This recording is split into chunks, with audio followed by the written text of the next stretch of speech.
जोगी कांग्रेस के जिलाध्यक्ष शमसुल आलम के नेतृत्व में रैली निकालकर मुख्यमंत्री का किया पुतला दहन।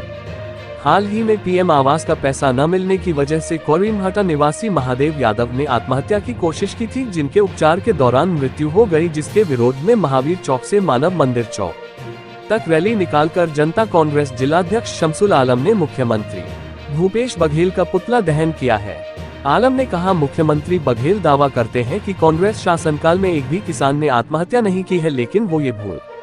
गए कि राजनांदगांव शहर से ये दूसरे हितग्राही ने आत्महत्या की है, जिससे न तो कांग्रेस के जनप्रतिनिधि को फर्क पड़ा, न ही निगम के अधिकारी कर्मचारियों को। साथ ही आलम ने भाजपा के विधायक व पूर्व मुख्यमंत्री रमन सिंह पर निशाना साधा और कहा कि रमन सिंह राजनांदगांव के जनता के विधायक नहीं, सिर्फ भाजपा के विधायक हैं। भाजपा सिर्फ दिखावे की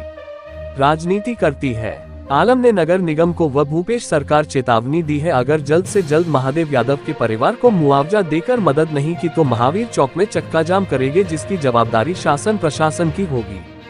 प्रदर्शन में जिलाध्यक्ष शमसुल आलम के साथ ब्लॉक अध्यक्ष देव सिन्हा, युवा शहर जिलाध्यक्ष उदित हरिहरनो, नगर निगम अध्यक्ष बिलाल सोलिन खान, जिला सचिव नमन पटेल, चैनजिंग नेता विकेश नेताम, दीपक राजपूत, मोहित साहू, सूरज यादव, विशी साहू, अजय यादव, किशन पटेल, प्रकाश निषाद, राहुल निषाद, तामेश्वर पटेल, धर्मेंद्र लहरे, बैसाखू पटेल, तामेश्वर साहू, सोमन साहू सहित बड़ी संख्या में कार्यकर्ता उपस्थित थे।